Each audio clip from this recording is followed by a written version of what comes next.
Everyone mocked the homeless Navy SEAL for buying 40 rotten hives, until his loyal K9 uncovered a secret buried for decades. They called him crazy the moment he spent his last dollars on 40 collapsing beehives that nobody wanted. Alone in Montana's Bitterroot Valley, with only his retired military German shepherd, Cole Mercer thought he was rebuilding a forgotten apiary.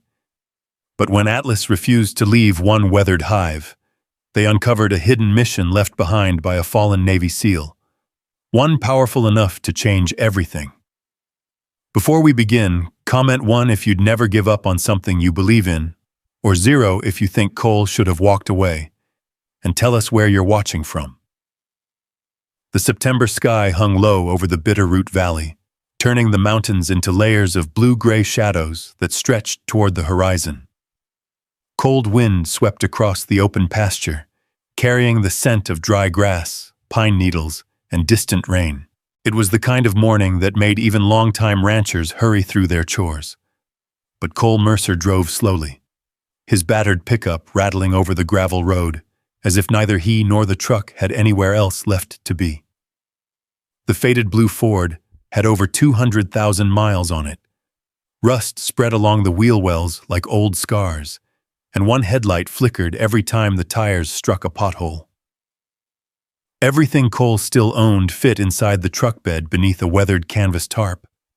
A sleeping bag, a dented camp stove, 2 duffel bags, a toolbox that had followed him across deserts and mountains. Beside them rested a folded American flag sealed inside a plastic case. In the passenger seat sat Atlas. The retired German shepherd watched the passing landscape without moving.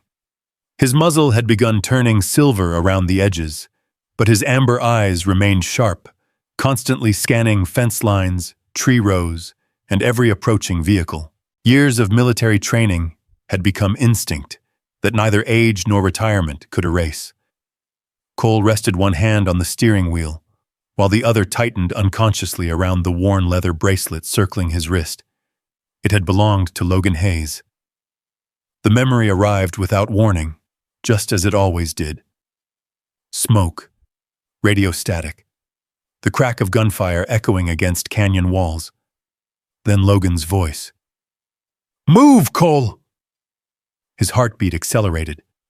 The windshield blurred for an instant. His breathing shortened. Atlas lifted his head immediately.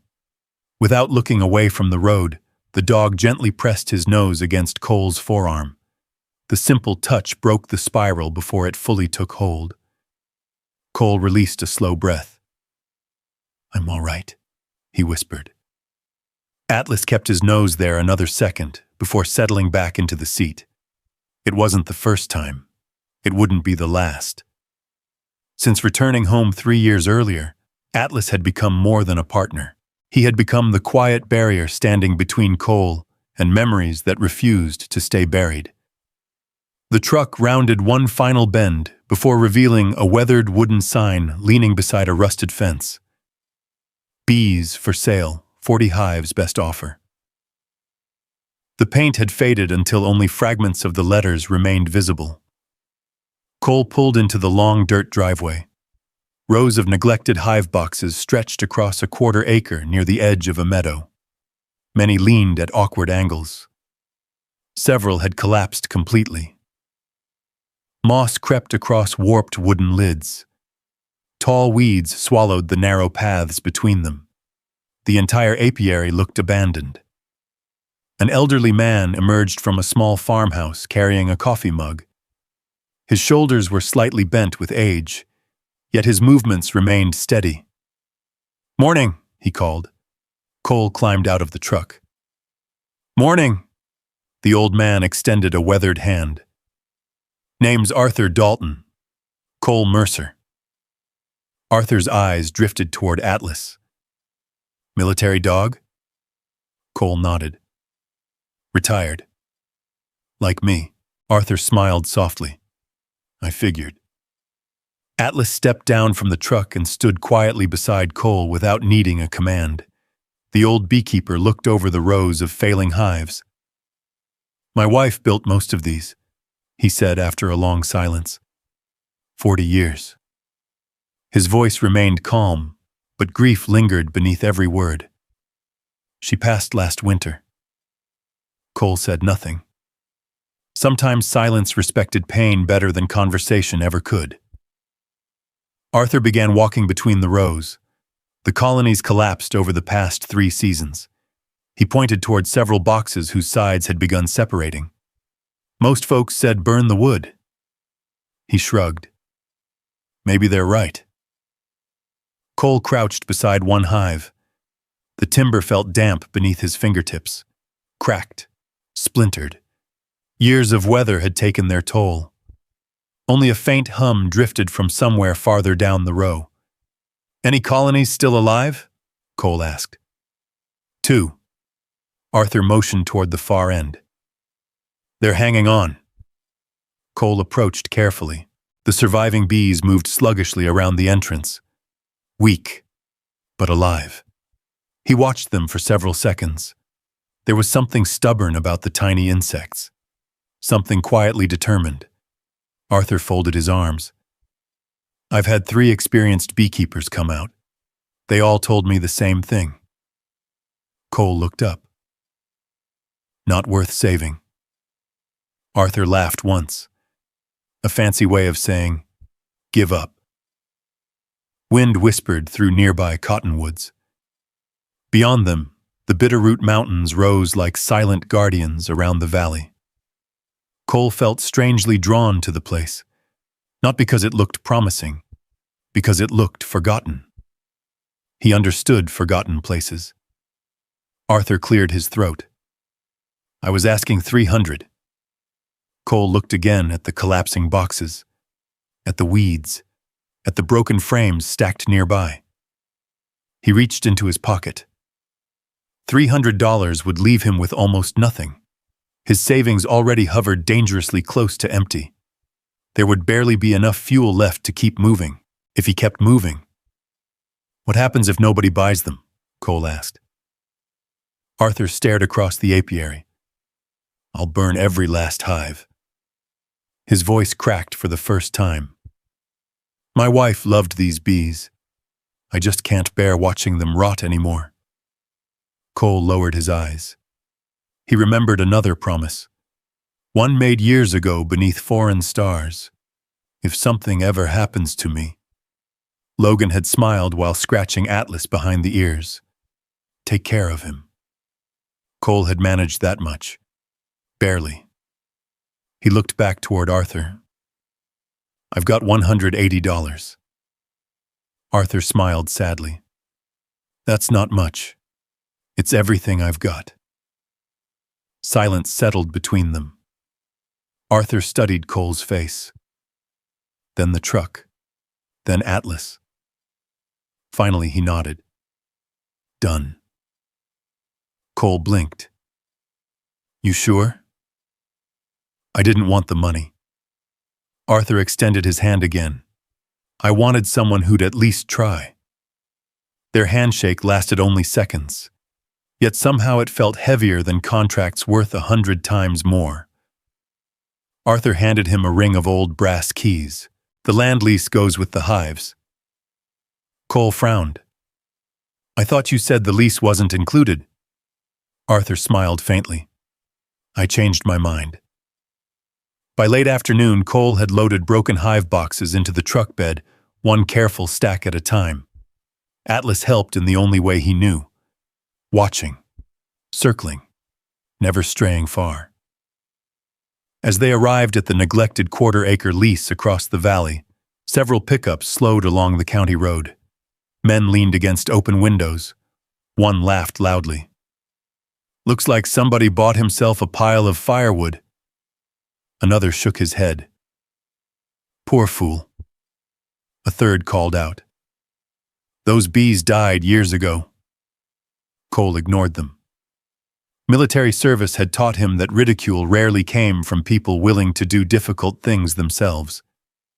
He carried each hive into place exactly where Arthur described, broken or not, dead or alive. 40 weathered boxes slowly formed crooked rows beneath the towering mountains. The sun slipped lower. Golden light washed across the valley. Long shadows stretched over the dry meadow. Cole wiped sweat from his forehead. There, he exhaled. Home. The word sounded strange. Atlas wandered slowly between the rows, then stopped. One hive, near the northern edge, older than the rest, its wood nearly black with age. The dog sat beside it, perfectly still. Minutes passed. Cole called softly. Atlas. The shepherd didn't move. His ears remained forward, eyes fixed on the base of the hive. Cole walked over. What is it? Atlas lowered his nose toward the ground, but made no sound.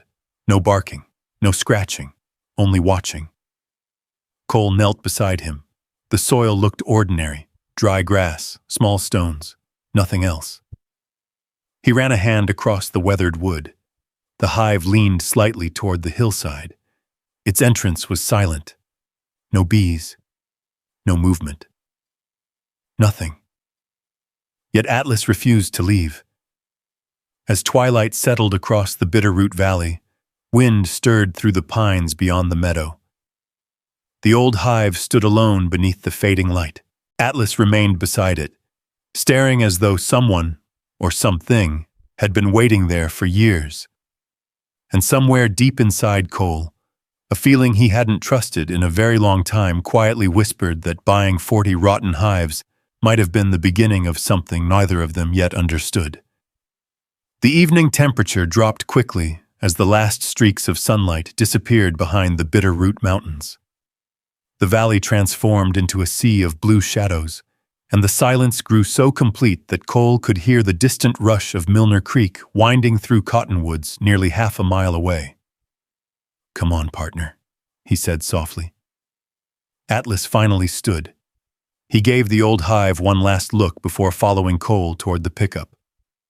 Cole unfolded his sleeping bag in the truck bed beneath the weathered canvas tarp.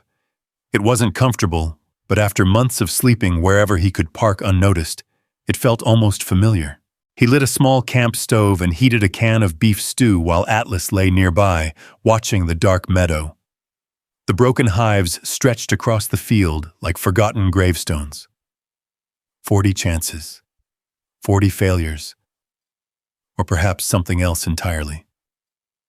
Cole finished half the stew before sliding the rest into Atlas's bowl. You always eat better than I do. Atlas accepted the meal with quiet dignity, never rushing, never wasting a bite.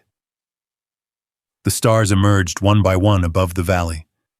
Without city lights, the Montana sky seemed endless. Cole leaned against the truck, letting the cool mountain air settle around him. For the first time in months, the constant noise inside his mind softened. Not disappeared, just quieted. His eyes drifted toward the oldest hive. Even in darkness, he could make out its crooked silhouette against the hillside. Atlas noticed him looking. The dog lifted his head, but remained silent, almost as if he understood they would return to it soon enough. The nightmare arrived just before dawn. Cole was back in the mountains overseas. The air smelled of dust, smoke, and burned diesel fuel. Gunfire echoed across narrow ridges. Someone shouted coordinates over a broken radio. Then came the explosion. Everything disappeared beneath dust. Cole! Logan's voice. Strong, urgent. Cole, move! He turned. Logan stood 50 yards away. Then the ground vanished beneath him. Cole lunged forward. Too late. The mountain swallowed everything. Cole jerked awake with a gasp. His entire body shook. His breathing came in sharp, uneven bursts. The truck ceiling seemed too close. The darkness pressed inward. Not here. Not now.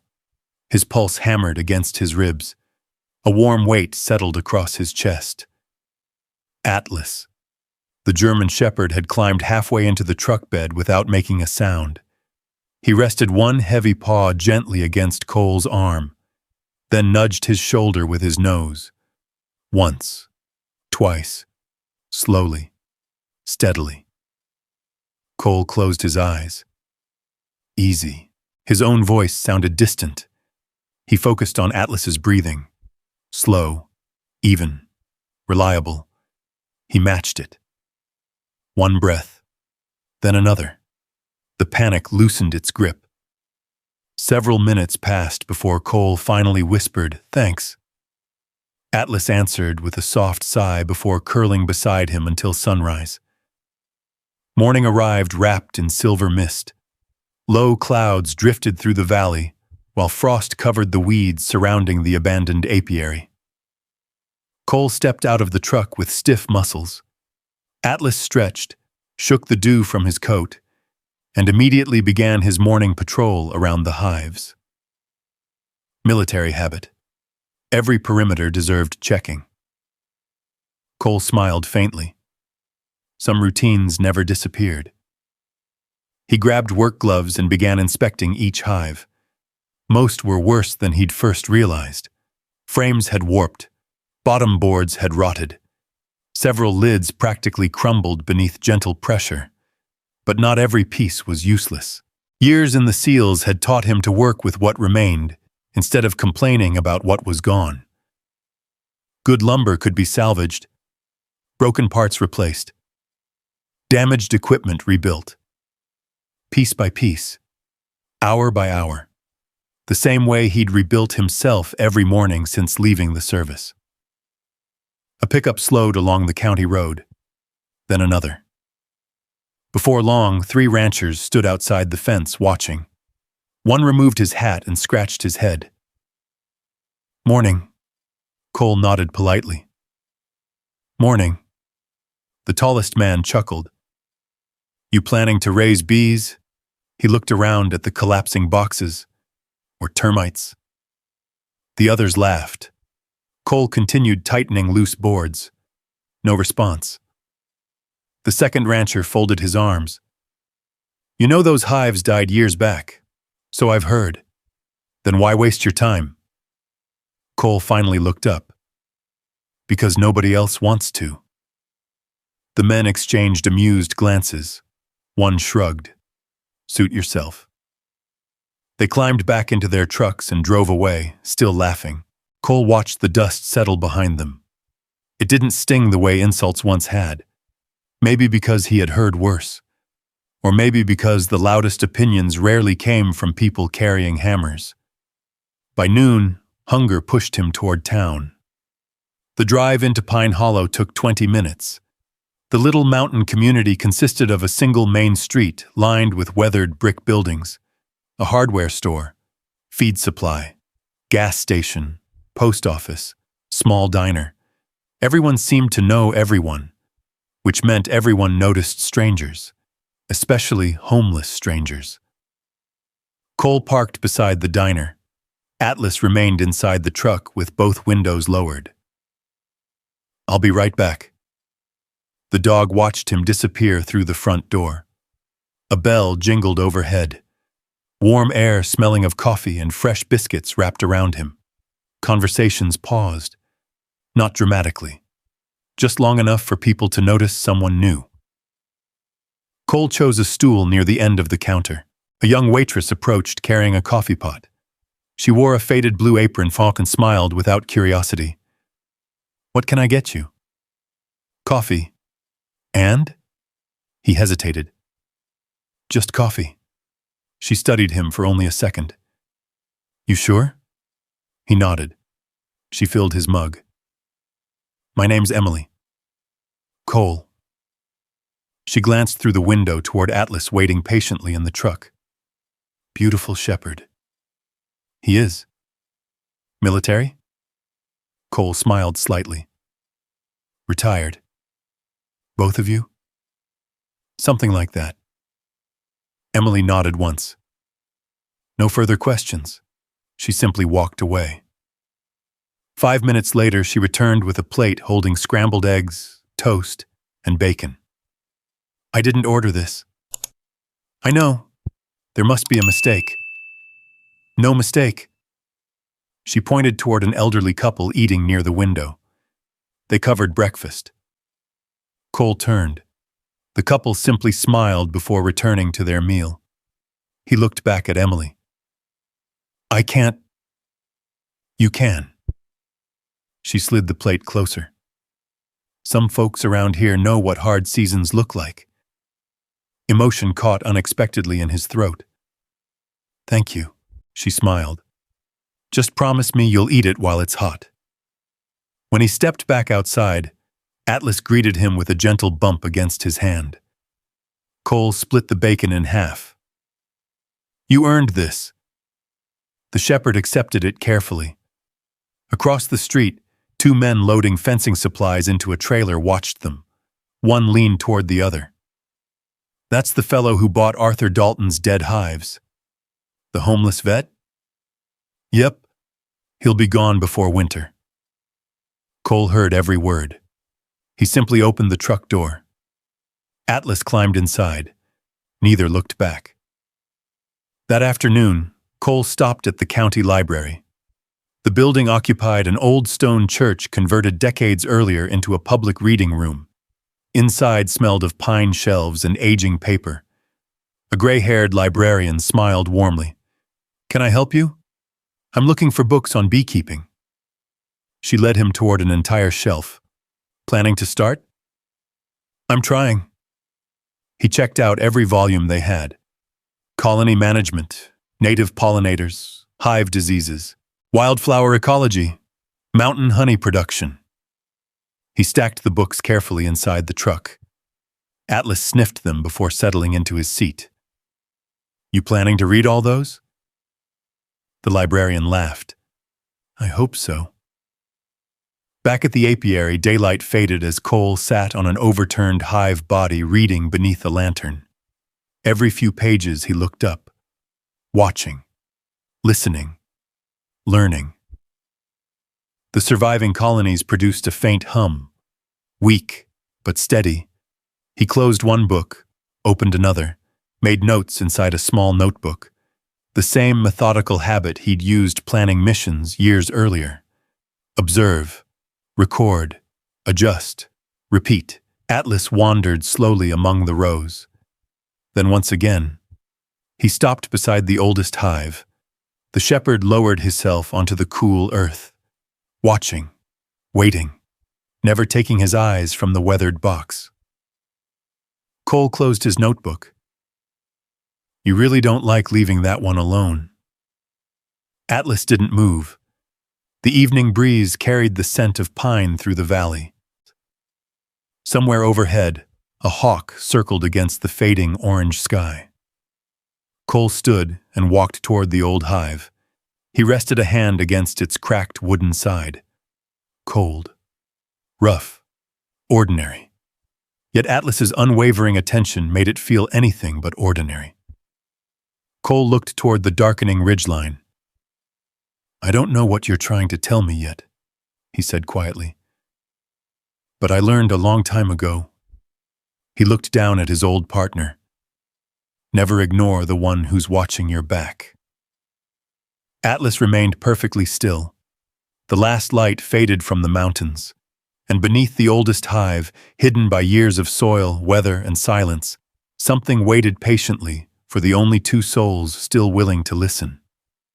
Morning arrived beneath a blanket of pale clouds that softened every ridge surrounding the Bitterroot Valley. Dew clung to the dry grass between the hive rows, sparkling briefly before the rising sun pushed through the mist. Cole woke to the familiar sound of bees. Not many, just enough to remind him that life still lingered among the weathered boxes. Atlas was already awake. The shepherd stood beside the oldest hive, exactly where he had been the evening before. He had not wandered.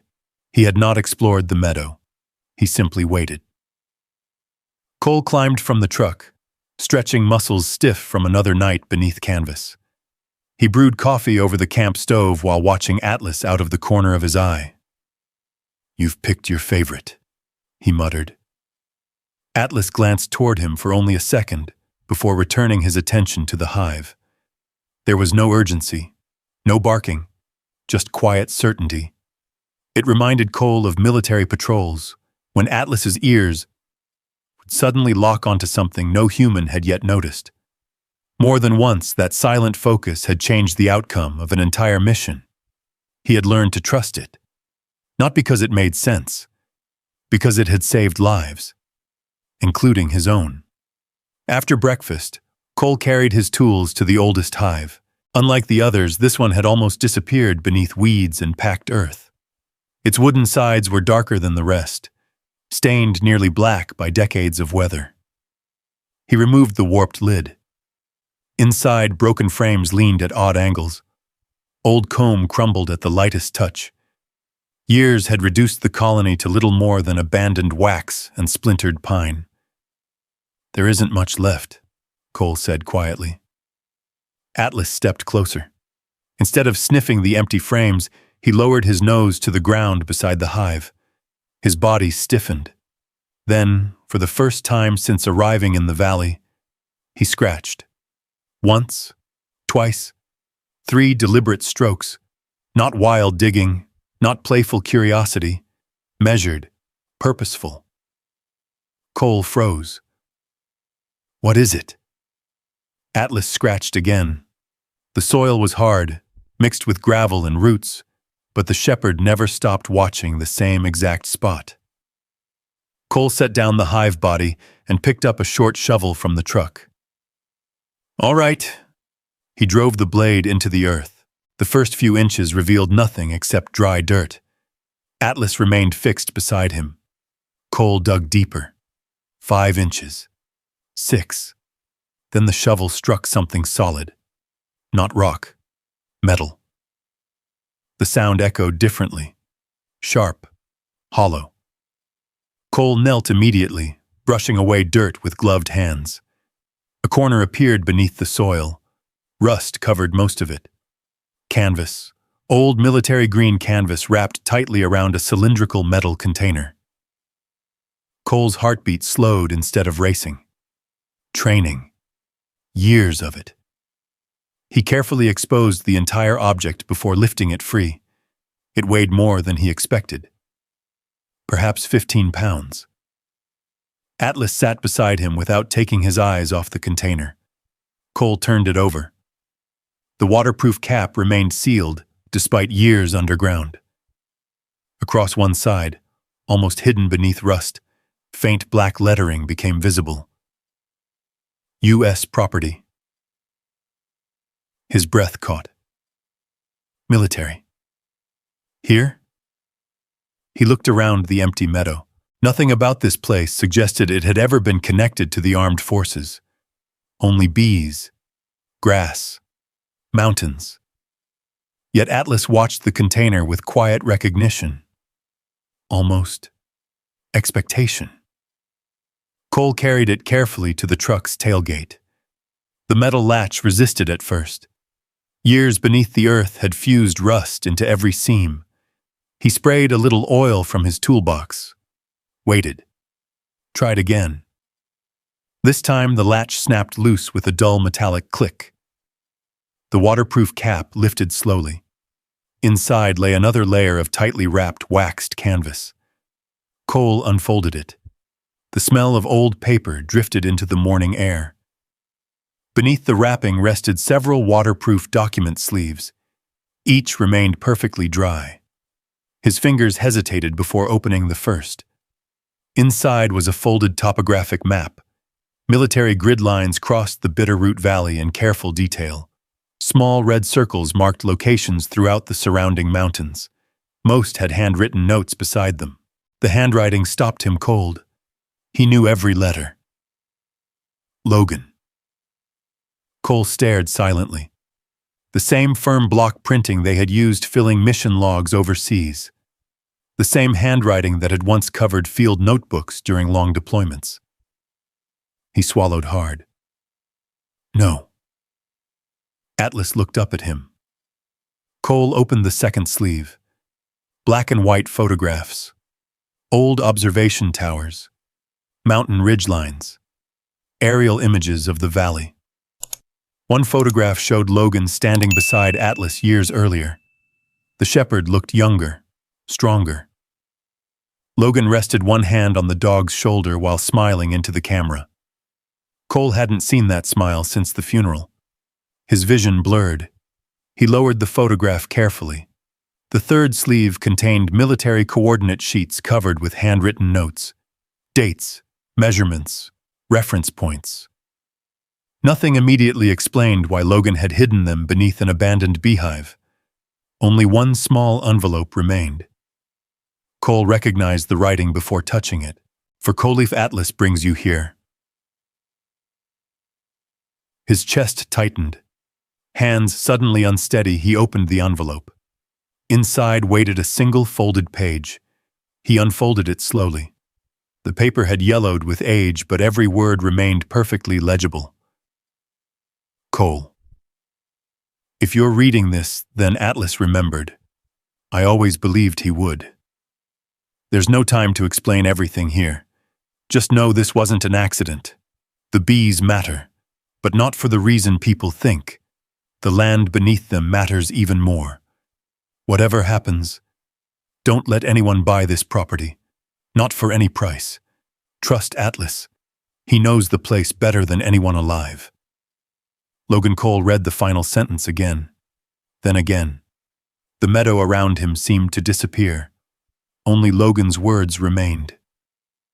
Atlas had remembered. Remembered what? Cole looked at the shepherd. The dog simply watched him with calm amber eyes. There was no excitement, no celebration, only the quiet patience of a partner who had finally completed the first part of an assignment. Wind moved gently through the valley. The surviving bees drifted lazily between late-season wildflowers. Everything appeared peaceful. Yet beneath that peace, questions multiplied. How had Logan known about this place? Why bury military records beneath abandoned hives? Why leave instructions for Atlas instead of another soldier? Most of all, why had Logan been certain the dog would one day return? A pickup truck appeared far down the county road. It slowed as it passed the apiary. The driver glanced toward Cole before continuing without stopping. Cole instinctively gathered every document and returned them to the container. Old habits surfaced immediately. Information first, questions later. He wrapped everything exactly as he'd found it. Only the letter remained in his hand. Atlas rose quietly. The shepherd looked once toward the distant mountains, then back toward Cole, almost as if silently urging him onward. Cole slipped the letter into his jacket pocket. His gaze drifted across the forgotten meadow. Yesterday he believed he had bought 40 rotten hives. Today he understood he had inherited a mystery left behind by the only teammate he had never stopped missing. And somewhere beyond the quiet valley, the answers Logan had protected for years were waiting for Cole to take the next step. The drive into Pine Hollow felt different that morning. The same winding road followed the Bitterroot River beneath towering cottonwoods already turning gold with autumn, but Cole barely noticed the scenery. Logan's letter rested inside the breast pocket of his faded jacket, close enough that he found himself touching it every few minutes, as though confirming it was real. Atlas sat quietly in the passenger seat. Unlike the restless anticipation he'd shown beside the old hive, the shepherd now appeared calm, watching passing ranches and distant mountains with measured attention. Whatever task had brought him to the apiary had only begun. The name written in the corner of one folded document echoed in Cole's thoughts. Walter Benson. The attorney's office occupied the second floor of one of Pine Hollow's oldest brick buildings. A narrow staircase climbed above an antique hardware store where old wagon wheels and cast-iron tools decorated the front porch. The hallway smelled faintly of cedar, old paper, and furniture polish. A brass plaque beside the only office door read, "Walter Benson, attorney at Law Cole," knocked once. A calm voice answered, "Come in." The office looked untouched by time. Shelves packed with leather-bound law books covered every wall. Framed black and white photographs of Pine Hollow from decades earlier hung above filing cabinets polished smooth by years of use. Sunlight filtered through tall windows overlooking the town's quiet main street. Behind an oak desk sat an elderly man with neatly combed white hair and steel-rimmed glasses. He looked up. His eyes settled first on Cole, then on Atlas. Everything about his expression changed. For a long moment, he simply stared. Finally, he removed his glasses. "So," his voice carried both relief and sadness. "You finally came." Cole stopped walking. "You know who I am?" Walter nodded slowly. "I've been expecting you for longer than you can imagine." Atlas walked across the room without hesitation. Instead of exploring unfamiliar surroundings, he approached the attorney directly. Walter smiled sadly. "You remember me too, don't you, old friend?" Atlas leaned forward. Walter scratched gently behind the shepherd's ears. "I was hoping you'd both make it." Cole frowned. "You knew Logan."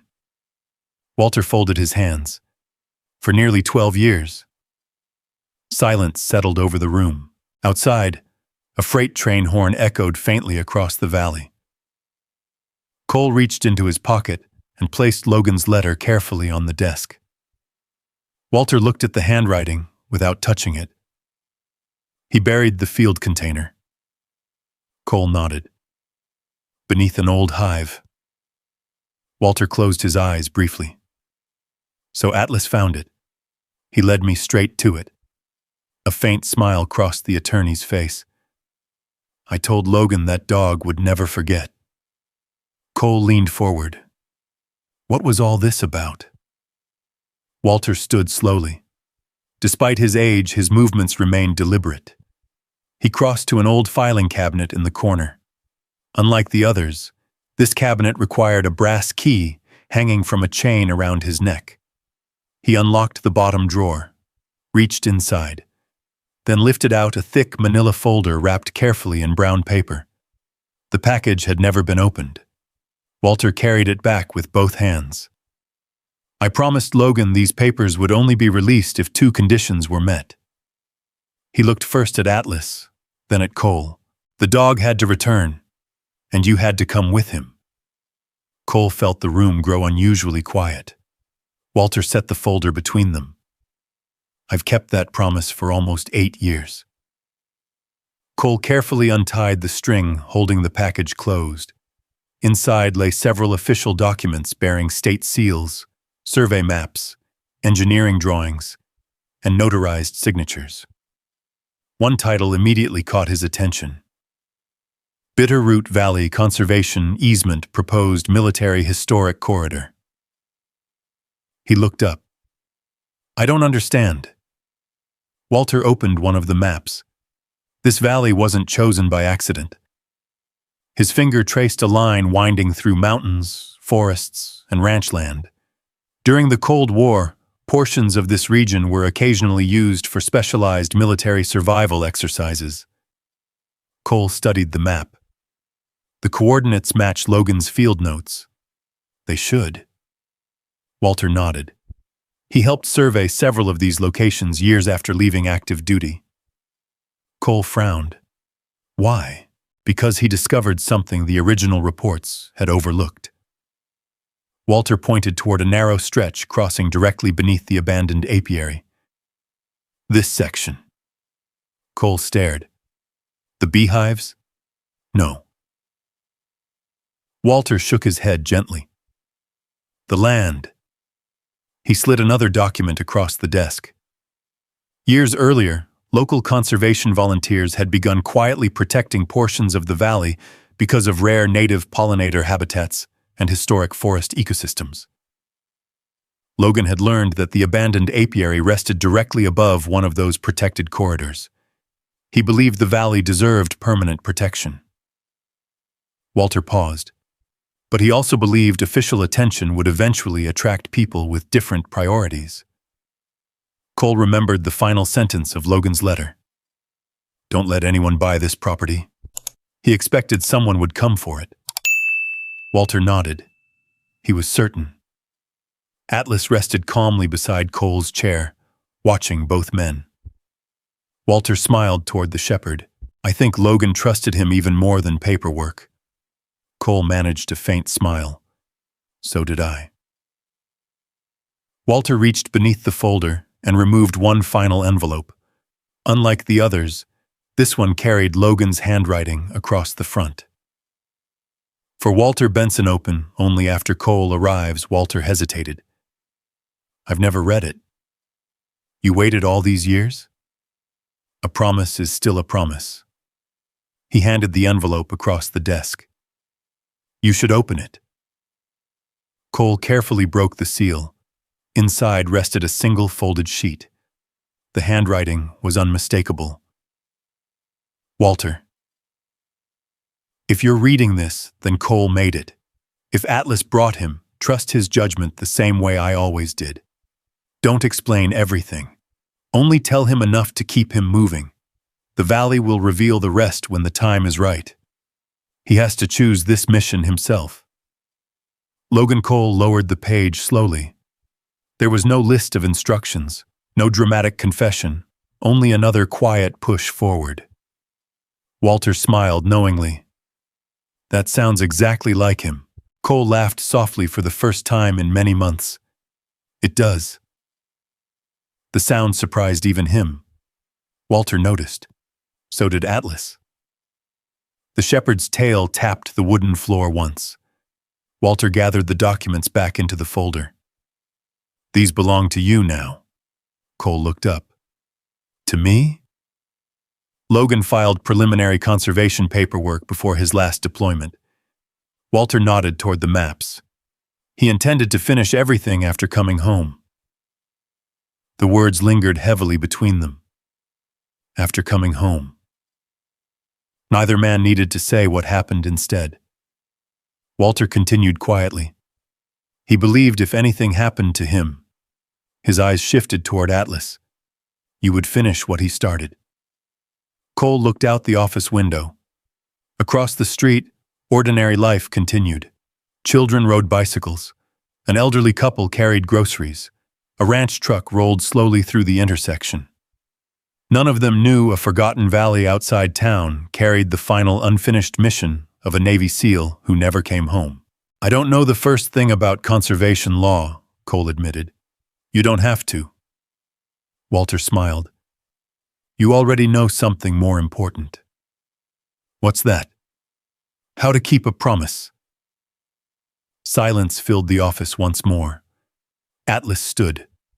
Without any command, he walked to the window overlooking the distant western mountains. His ears lifted. His posture changed. He wasn't looking toward town. He was looking beyond it. Toward the dark ridgelines surrounding the abandoned apiary. Toward whatever memory still lived there. Cole followed his gaze. Logan hadn't hidden the truth beneath 40 rotten hives. He had hidden the first breadcrumb. And somewhere beyond those mountains, Atlas already seemed to know where the next one waited. Cole drove back to the apiary, beneath the sky washed clean by the afternoon wind. The peaks surrounding the Bitterroot Valley stood sharp against the blue, their first patches of autumn snow catching the sunlight. Walter Benson's folder rested carefully on the passenger seat, while Atlas sat beside it, calm and alert, as though the conversation in the attorney's office had only confirmed what he had already known. The abandoned hives came into view as the truck rolled across the uneven pasture. 40 weathered boxes, crooked, broken, silent, yet they no longer looked hopeless. They looked unfinished. Cole parked beside the oldest hive and stepped out into the crisp mountain air. A cool breeze carried the faint scent of sage and dry pine across the meadow. Bees from the 2 surviving colonies drifted lazily between scattered patches of late-blooming wildflowers, their quiet hum barely audible above the whispering grass. Atlas walked directly to the oldest hive. This time he simply sat, watching, guarding, satisfied. Cole rested one hand on the rough wood. "I'm not leaving," he said quietly. The promise wasn't only for Logan. It was for himself. For the first time since returning home from war, he had found somewhere worth staying. The next morning began before sunrise. Cole laid every damaged hive part across the grass in careful rows. Military habits returned naturally. Sort, inspect, repair, reuse, discard only when absolutely necessary. Nearly half the boxes could still be saved. The bottoms required replacement. Several lids needed new cross braces. Most of the frames were unusable. He made a list inside his notebook. Wood, nails, frames, foundation sheets, protective paint. The total exceeded the money in his pocket by more than $300. He stared at the numbers for a long moment before closing the notebook. One step at a time. That was how every difficult mission had begun. Atlas wandered slowly among the rows, occasionally stopping beside one hive before continuing his patrol. The old shepherd seemed content simply knowing Cole was working. By late morning, the sound of another pickup echoed across the valley. Cole looked up. Instead of slowing to laugh, the truck turned into the field. A woman stepped out carrying binoculars around her neck and a canvas field bag over one shoulder. She appeared to be in her early 40s, dressed in worn hiking boots, blue jeans, and a forest green jacket faded by years outdoors. "You must be Cole Mercer." He nodded cautiously. "That's me." She smiled warmly. "I'm Sarah Holloway." "The wildlife biologist?" She laughed softly. "So word travels fast. In a town this small? It usually beats the mail." Atlas approached first. Sarah crouched instead of reaching immediately for him. "Hello there." Atlas sniffed her hand before accepting a gentle scratch beneath his chin. "He's beautiful. He knows good people. So I've heard about both of you." Cole leaned against one of the repaired hive boxes. "What brings you out here?" Sarah slowly surveyed the neglected meadow. "The bees," she pointed toward the surrounding hills, "and everything they need." Cole frowned. "I thought the problem was inside the hives." "Partly." She knelt beside a patch of dry soil. "But healthy bees don't begin with wooden boxes." She picked up a handful of dirt and crumbled it between her fingers. "They begin here." Cole watched silently. Sarah stood and pointed across the property. "See that slope? Only scattered weeds covered the hillside. It used to bloom with native lupine, yarrow, asters, and mountain bee balm." She turned toward the creek beyond the pasture. "And those banks once held thousands of flowering shrubs." "What happened?" "Overgrazing." She shrugged sadly. "Years of neglect." Cole looked around again. Without flowers, the valley suddenly seemed emptier than before. "The bees don't just need homes," Sarah continued. "They need reasons to stay." The sentence settled quietly inside him. It reminded him of soldiers, of veterans, of himself. Sometimes people didn't need rescuing. Sometimes they simply needed something worth returning to. Sarah opened her field bag. Inside rested several small paper packets. "I brought these." She handed one to him. Native wildflower seeds. Each packet carried handwritten labels. Blanket flower, bee balm, goldenrod, late blooming asters. "I can't pay for these, you don't have to." She smiled. "My grant covers restoration projects." Cole hesitated. "I don't like taking charity. It isn't charity." She looked toward the hives. "It's an investment." Atlas wagged his tail once. Sarah laughed. "I think your partner agrees." The afternoon passed with quiet purpose. Sarah showed Cole which plants naturally belonged in the valley and which invasive weeds should be removed first. Together they marked areas where spring planting would have the greatest effect. Cole listened carefully, filling another notebook with observations. Old habit. Good information saved lives. Sometimes, it saved landscapes too. As Sarah prepared to leave, she paused beside the oldest hive. This one has history. Cole looked at her. What makes you say that? The wood.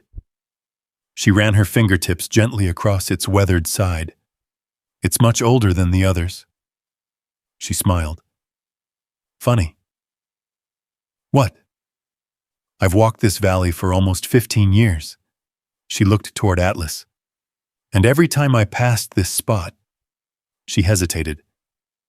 I always had the strange feeling someone was watching over it. Atlas quietly sat beside the hive. Neither of them spoke. Sarah finally climbed into her truck. If you ever need help identifying plants, I'll ask. She nodded. And Cole? Yeah? Don't let people convince you this place is dead.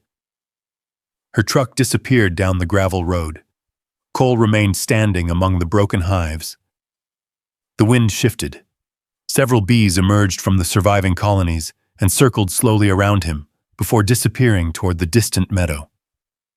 That evening, he drove into Pine Hollow to buy the few supplies he could afford. George Miller, the gray-haired owner of the hardware store, watched him carry a small bundle of nails, wood screws, and 2 cans of exterior wood preservative to the counter. Working on Arthur Dalton's bees? Cole nodded. Trying. George totaled the purchase, then quietly looked at Cole. You'll need lumber too. Next week. George disappeared into the back office before returning with a small notebook. He wrote something inside, then slid it toward Cole. The page read, Account. Cole Mercer balance due, $0, Cole frowned. I can't open credit. You didn't. George smiled. I did. Cole shook his head. I don't know when You'll pay it. George closed the notebook. I can usually tell. There was no pity in the old man's voice, only confidence. Cole accepted the notebook with careful hands. Thank you. George nodded once. Arthur's wife helped my daughter learn beekeeping when she was 12. He looked out the store window toward the mountains. Seems fitting somebody finally came back. The sun dipped low by the time Cole returned to the apiary. Atlas greeted him halfway across the field. Together, they unloaded fresh lumber beside the first hive. Hammer strikes echoed gently across the valley.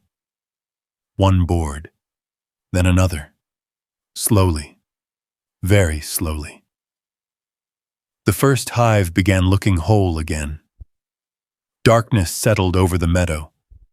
Cole lit a lantern and stepped back to admire the repaired box. It wasn't perfect. Neither was he, but both were standing again. Atlas lay beside the oldest hive while Cole watched the stars appear overhead. The nightmares would probably return tonight. The memories would still be there tomorrow. Healing, he realized, wasn't forgetting. It was choosing to build something anyway. Across the quiet valley, the surviving bees drifted home one by one. And for the first time in years, Cole found himself looking forward to morning instead of simply surviving the night. Autumn settled gently over the Bitterroot Valley. The aspens turned brilliant gold. Cottonwoods shimmered beside the creek. Morning frost painted every blade of grass silver before melting beneath the first rays of sunlight. Cole discovered that healing, like the changing seasons, rarely announced itself all at once. It happened quietly. One repaired hive, one peaceful night's sleep, one conversation with a neighbor who no longer looked at him with pity. Every sunrise began the same way. Atlas made his slow patrol around the apiary, while Cole brewed coffee over the camp stove. The old German shepherd inspected every row, with the same discipline he had once used searching mountain villages overseas. Only after completing his circuit would he return to sit beside the oldest hive for several silent minutes. Then the day's work began.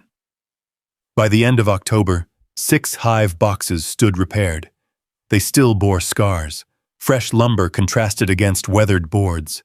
New screws gleamed beside rusted hinges, but they were solid, useful, alive with possibility.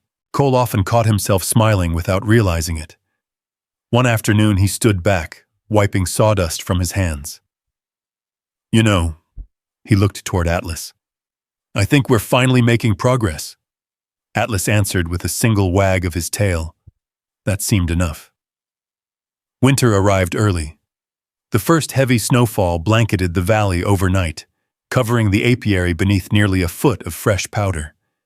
The mountains disappeared behind curtains of white.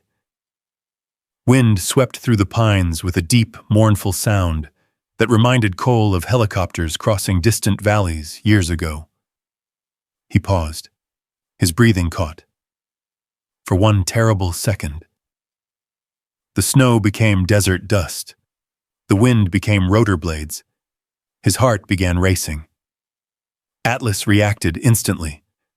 The shepherd stepped directly into Cole's path before the panic could fully take hold. He leaned gently against Cole's leg. Solid. Warm. Present. Cole closed his eyes. Not Afghanistan. Montana. Snow. Pine trees. Bees. Atlas. When he opened his eyes again, the valley returned. He knelt and wrapped both arms around the old shepherd's neck. "I owe you more than you'll ever know." Atlas rested his head against Cole's shoulder. No words existed between them. They didn't need any. The little diner in Pine Hollow gradually became a second home. Emily no longer asked whether Cole wanted breakfast. She simply poured fresh coffee as soon as he walked through the door. One snowy morning, she noticed him reading another beekeeping manual while eating oatmeal. "You've read that one 3 times. Cole smiled. "I missed something the first 2. She laughed. "I believe you." She leaned against the counter. "So, how are the bees?" "They're surviving. And you?" Cole considered the question. "I'm working on it." Emily nodded. "Good answer."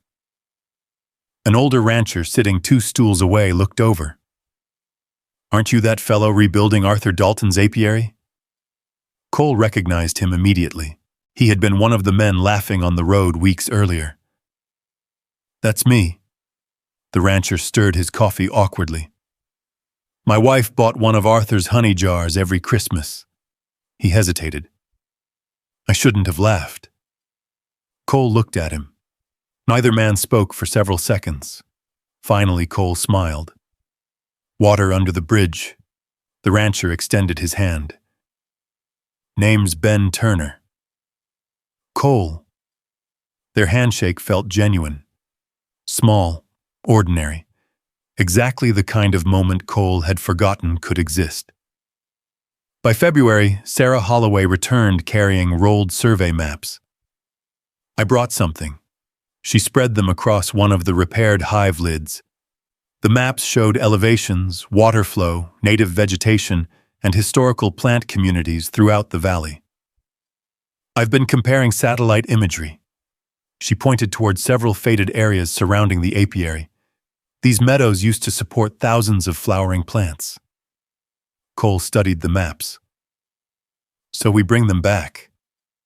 Sarah smiled. "Exactly." Together they spent the afternoon marking places where spring restoration should begin. Atlas wandered nearby, occasionally stopping to watch deer grazing at the forest edge. Unlike before, he no longer spent every waking moment beside the oldest hive. Instead, he divided his attention, partly toward Cole, partly toward the distant ridgeline, as though whatever mission Logan had entrusted him with required patience rather than urgency. Spring finally returned. Snowmelt rushed through Milner Creek, filling the valley with the sound of moving water. Tiny green shoots emerged where months earlier only frozen ground had existed. Sarah arrived with boxes of native seedlings donated through a habitat restoration program. Emily brought sandwiches. George Miller appeared unexpectedly with leftover fence posts from another project. Even Arthur Dalton drove out one warm afternoon carrying old beekeeping tools that had belonged to his late wife. I figured she'd rather see somebody use them. Cole accepted the weathered smoker and hive tool with quiet gratitude. "Thank you." Arthur looked across the repaired rows. "I hardly recognized the place." Neither did Cole. The apiary no longer looked abandoned. It looked alive. They planted bee balm, blanket flower, wild lupine, goldenrod, mountain asters. Children from the local elementary school arrived one Friday with their science teacher to help scatter wildflower seeds. Atlas quickly became the center of attention. The old shepherd patiently accepted dozens of gentle pats from tiny hands, while never wandering more than a few yards from Cole. One nervous little boy hesitated behind the group. Atlas noticed. Without command, he slowly approached and quietly sat. The child reached out. One careful touch, then another.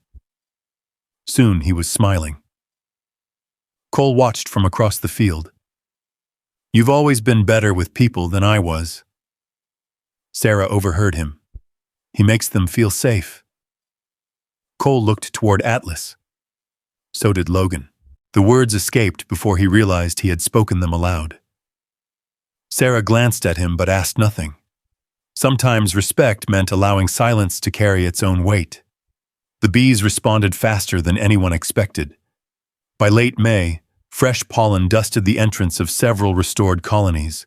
Foragers returned with bright yellow and orange baskets clinging to their legs.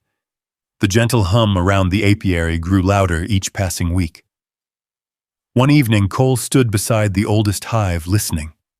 It sounded different now, healthier, hopeful. Atlas settled beside him. Together they watched thousands of bees disappear into the glowing sunset. A truck pulled into the lane. Roy Fletcher, the county's largest commercial beekeeper, climbed out. He had been among those who dismissed the apiary as beyond saving.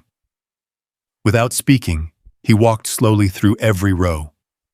He examined repaired boxes, watched the returning bees, studied the growing wildflower meadows. Finally, he stopped beside Cole. "I've been keeping bees 35 years. Cole waited. Roy shook his head slowly. "I've never seen colonies rebound this fast." Sarah smiled quietly from across the field. Cole shrugged. "We're giving them something worth coming back to." Roy looked toward the surrounding flowers, then at Atlas, then finally back at Cole. "I misjudged you." Cole extended his hand. "We all get another chance." Roy accepted it. "I'd like to help." The words hung in the warm evening air. One by one. The valley itself seemed to be changing. Summer settled over the Bitterroot Mountains in waves of golden sunlight. The once forgotten apiary now shimmered with color. Purple bee balm swayed beside yellow blanket flowers. Butterflies drifted across the meadow. The steady music of thousands of healthy bees filled the air from dawn until dusk. Cole harvested only a handful of honey that first season, just enough to fill 12 small glass jars. He labeled each by hand. Bitterroot Mountain Wildflower Honey. Emily convinced the diner to place 2 jars beside the register. George bought one before lunch. Arthur bought another, even though he'd once owned the hives himself. By the end of the week, every jar was gone. The money wasn't much, but it paid for more lumber. More frames, more seed, more hope. That evening, Cole sat outside the truck watching the last rays of sunlight wash across the mountains. Atlas rested beside him. The old shepherd suddenly lifted his head. His ears turned toward the same distant ridgeline they had watched since arriving months earlier.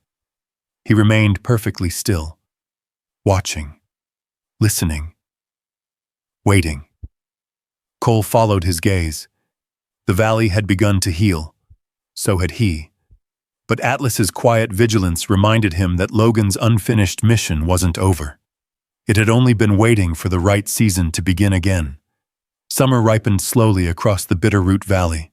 The wildflower meadows shimmered beneath warm sunlight, and the steady hum of thousands of healthy bees drifted across the hillside from dawn until evening. The 40 abandoned hives that had once looked like forgotten ruins now stood in neat rows, each one repaired with careful hands and countless hours of patient work. Cole often paused in the middle of the day simply to listen. The sound reminded him of something he had not felt since before the war. Peace. Not perfect peace. His nightmares still arrived some nights. Crowded places still tightened his chest. Unexpected helicopter blades still pulled old memories from places he wished remained buried. But now those memories had somewhere to land. They no longer floated endlessly inside him. They settled among the mountains, the bees, and the quiet companionship of Atlas. Every morning the old shepherd completed the same ritual. He inspected every row, checked the creek, walked the fence line, then climbed a small rise overlooking the apiary. From there he stared toward the northern ridgeline, always the same direction, always with quiet concentration. Cole eventually stopped asking why. Atlas had earned that trust years ago.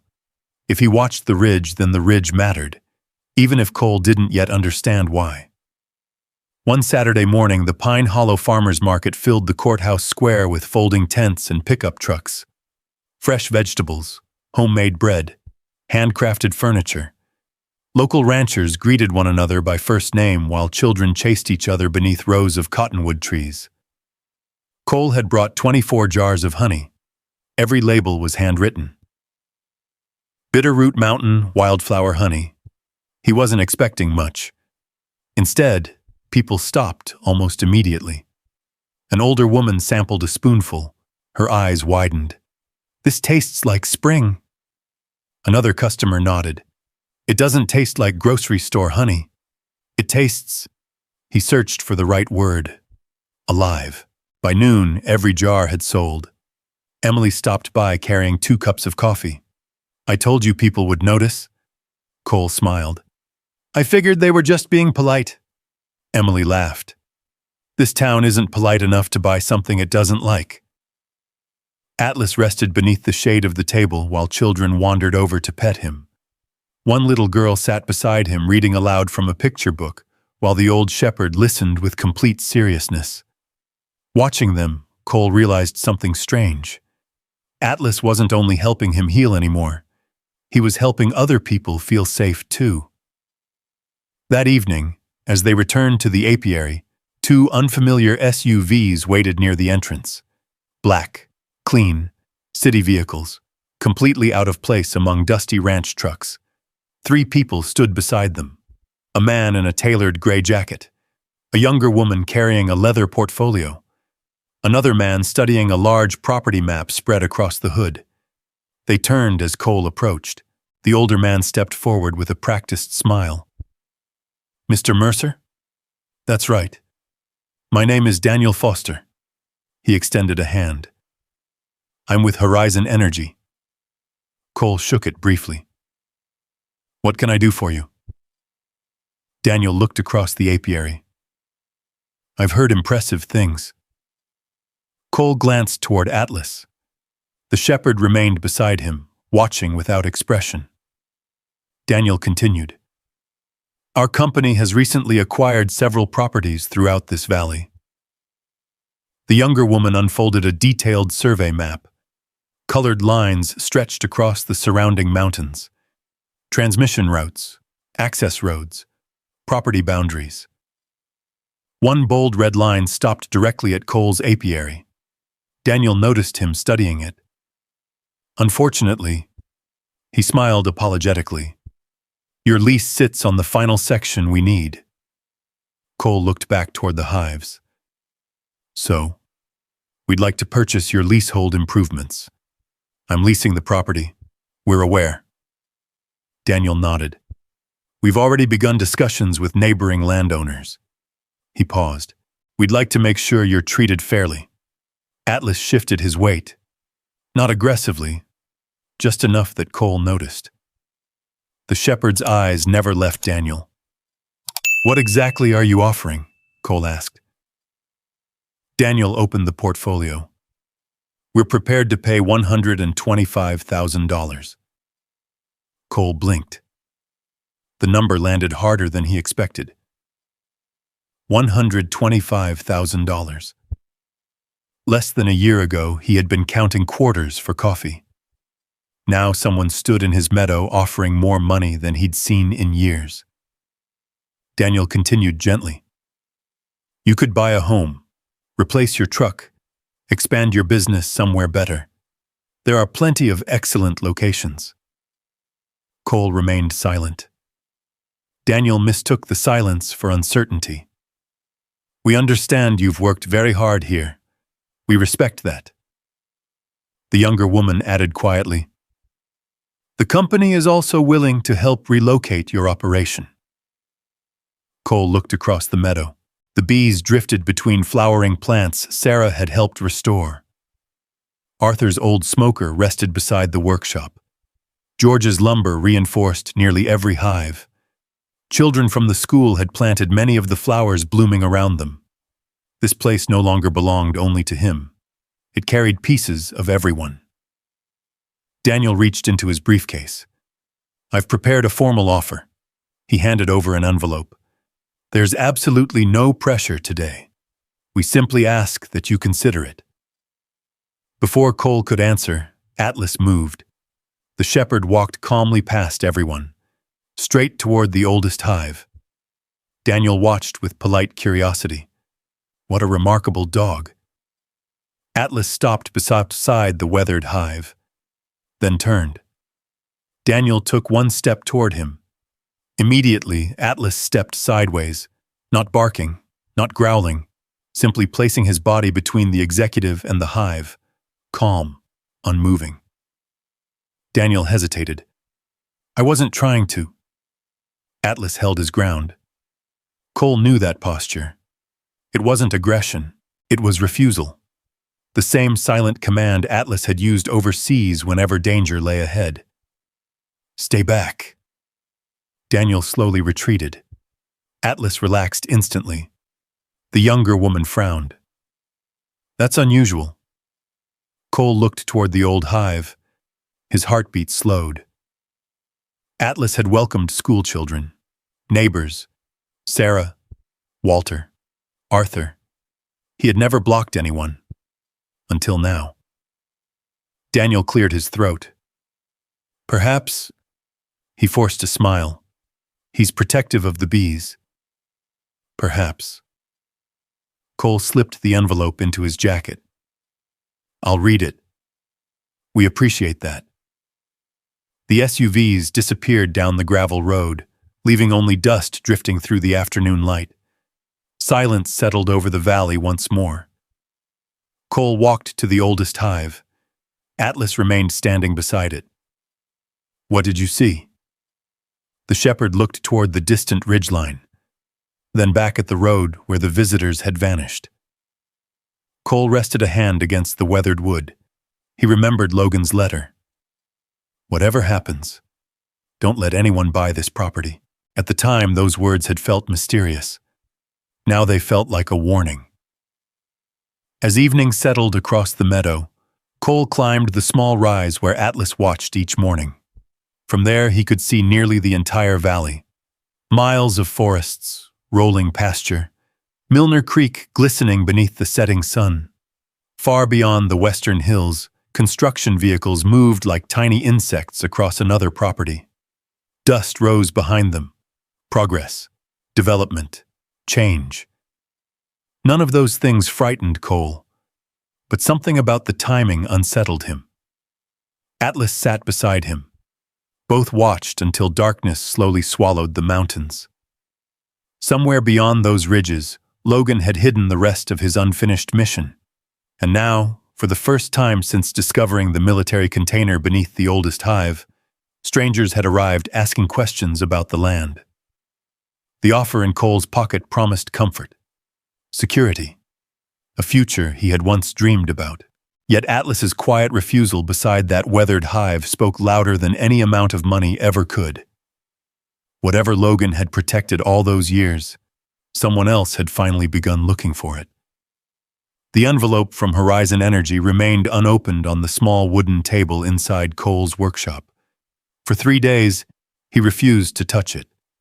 Not because he feared the money, because he feared what accepting the conversation might eventually cost. Outside, summer sunlight poured across the Bitterroot Valley. Bees floated through waves of purple bee balm and yellow blanket flowers, moving with calm purpose from bloom to bloom. The apiary had become part of the landscape again, alive with motion and quiet music. Only Atlas seemed unable to relax. Each morning he inspected the property as always. Each evening he climbed the small ridge overlooking the northern forest. But now there was something different. He listened longer. His ears twitched toward sounds too distant for Cole to hear. Twice Cole caught him staring toward the tree line long after darkness settled over the valley. Something had changed, and Atlas knew it before anyone else. One afternoon, Sarah Holloway arrived carrying several young wildflower trays in the back of her pickup. She climbed out, smiling. "I brought more asters." Cole returned the smile. "You spoil these bees. They've earned it." Together they planted along the edge of Milner Creek, where fresh moisture gave the flowers a better chance of surviving the dry Montana summers. Sarah paused halfway through planting. "You've been distracted." Cole kept working. "Have I?" "You've replanted the same row twice." He looked down. She was right. He sighed. A company came by. "Horizon?" Cole looked up. "You know them?" Sarah nodded slowly. "They've been buying land all over this valley." She brushed dirt from her gloves. "They're not bad people. But they move fast." She looked toward the surrounding mountains. When large projects arrive, small places usually disappear first. Cole glanced toward the apiary. "They offered enough money to change my life." Sarah smiled gently. "Sometimes changing your life and improving it aren't the same thing." Before Cole could answer, Atlas suddenly lifted his head. His posture stiffened. Not frightened, focused. He stared toward the northern forest. Sarah followed his gaze. "What does he hear?" "I don't know, eh?" Atlas took 3 slow steps toward the trees, stopped, looked back at Cole, then continued walking. "That's new," Sarah whispered. Cole wiped his hands. "I'll be back." Atlas didn't wait. He disappeared between the pines without once looking over his shoulder. Cole grabbed a flashlight from the truck, even though daylight remained strong. Years in the military had taught him never to follow an uncertain trail unprepared. The forest swallowed sound almost immediately. Towering lodgepole pines blocked the afternoon sun, filling the woods with cool green light. Fallen needles softened every footstep, while scattered granite boulders rose between thick patches of huckleberry bushes. Atlas moved confidently ahead, not running, leading. Every few yards he stopped just long enough to make sure Cole remained behind him, exactly the way he had once guided patrols through unfamiliar terrain. "You've done this before," Cole murmured. The dog glanced back. For a brief instant, Cole imagined he saw recognition in those amber eyes. Not recognition of the woods, recognition of memory. They climbed steadily uphill. Nearly 40 minutes passed before the forest opened onto a rocky overlook. Cole stopped. Hidden beneath decades of pine growth stood the remains of an old concrete structure. Most of its roof had collapsed. Rusted steel beams poked through moss and fallen branches. Nature had almost erased it. Almost. Atlas walked directly toward the entrance. A faded warning sign still clung crookedly to one cracked wall. Authorized personnel. Most of the lettering had disappeared beneath rust. Cole stepped carefully inside. Dust floated through narrow shafts of sunlight filtering between broken roof panels. Old electrical conduits lined the walls. Fragments of communication equipment lay scattered across the floor. A rusted antenna mast protruded through the collapsed ceiling. "This wasn't just a cabin," he whispered. "It had once been an observation station. Military." His pulse quickened. Logan's photographs, the survey maps, Walter's conservation documents. Everything suddenly connected. Atlas ignored the building itself. Instead, he crossed to one rear corner where fallen timbers covered part of the floor. He sniffed carefully, then began digging. Not frantically, methodically. Cole hurried over. Beneath layers of pine needles and decayed boards, Atlas uncovered the corner of a steel hatch nearly hidden beneath the forest floor. Cole knelt. The hatch measured roughly 3 feet square. Its handle remained intact, despite decades of weather. He cleared away the remaining debris until faded stenciled letters became visible. Property of U.S. government, his heartbeat echoed inside the silent structure. Logan. Atlas stepped back, watching, waiting. Cole gripped the handle. It resisted. He pulled harder. The seal finally broke with a deep metallic groan. Cold air drifted upward from below. A narrow ladder disappeared into darkness. Cole switched on the flashlight. The beam revealed a small underground chamber untouched by sunlight for decades. Metal shelves lined one wall. Most had collapsed. At the far end rested a waist-high steel vault bolted to the concrete floor. Unlike everything else, the vault remained sealed. Atlas climbed carefully down the ladder first. He walked directly to the vault, then sat. His mission complete. Cole reached the bottom moments later. Dust covered everything except faint paw prints leading to the vault. Old paw prints, preserved by years of still air. He stared at them. German Shepherd. The size matched Atlas. Impossible, yet undeniable. His old partner had stood here once before. Years ago. With Logan. Cole slowly reached toward the vault handle. A distant sound interrupted him. Crunch. Boots. Above them. Someone was walking across the collapsed observation platform. Atlas's ears shot upward. Another footstep. Then another. More than one person. Voices. Too muffled to understand. Cole immediately switched off the flashlight. Darkness swallowed the chamber. Atlas moved silently to his side. The footsteps stopped directly overhead. Wood creaked. One unfamiliar voice drifted through broken concrete. "I told you the coordinates ended here." Another answered. "Keep looking." Cole's breathing slowed. Training returned instantly. Every instinct sharpened. Someone else had found the observation station, and they were searching for exactly what he had just discovered. A heavy board shifted above them. Sunlight spilled briefly through a widening crack. Dust rained into the underground room. Atlas positioned himself between Cole and the ladder, waiting, ready.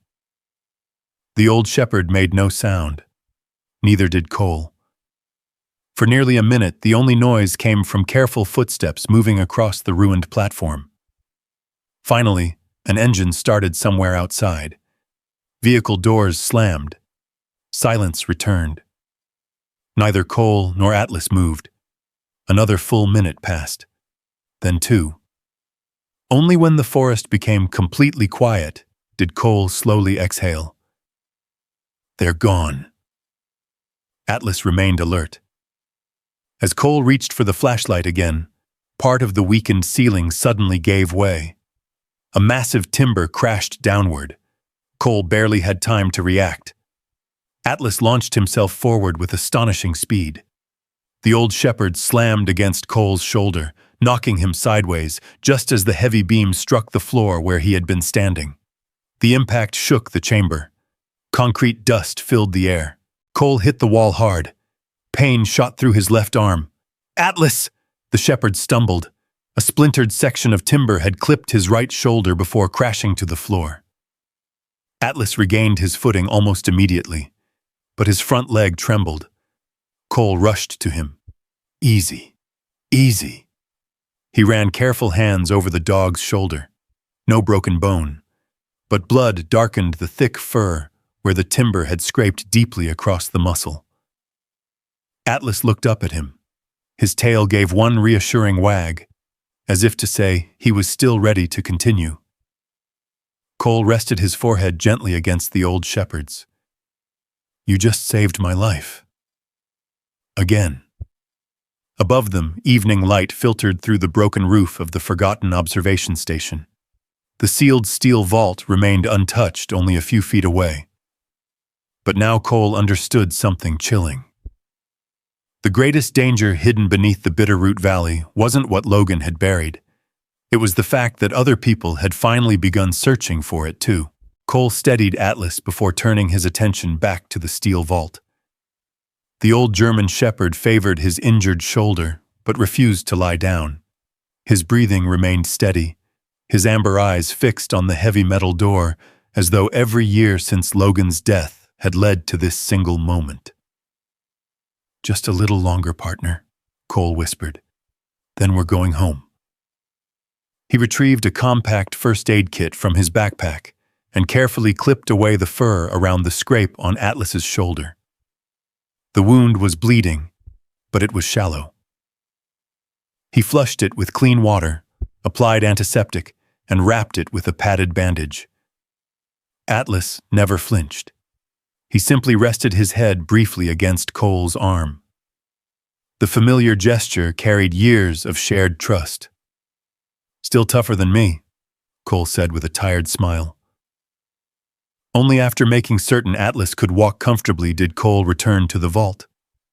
Unlike the rusted hatch above, the vault itself had been protected from moisture. Its locking wheel resisted at first, then slowly turned with a deep metallic groan that echoed through the underground chamber. The thick door swung open. Inside were 4 waterproof document cases stacked with military precision. No gold, no cash, no hidden fortune. Only files. Cole felt an unexpected sense of relief. Logan had never cared about treasure. Whatever he had protected, it had always been something far more valuable. He removed the first case. Across the cover, faded black lettering read, "After Action Review. Mountain Survival Exercise Restricted." The second contained topographic maps with dozens of handwritten annotations. The third held photographs. The fourth carried a single sealed envelope. Its front bore only 3 words. For Mercer, Cole closed his eyes. Even after all these years, Logan somehow seemed to know exactly where this journey would end. He opened the envelope with careful hands. Inside rested several handwritten pages. "Cole, if you're standing here, then Atlas completed the last assignment I ever gave him. I wish I could explain this face to face. We both know life doesn't always allow that. Several years ago, our training team discovered evidence that a Cold War survival exercise in this valley ended far differently than the official reports described. A preventable equipment failure claimed several service members. The investigation was completed. Families were notified. But afterward, the observation sites and records slowly disappeared beneath changing priorities and forgotten budgets. Nobody acted with evil intent. People simply moved on. I couldn't.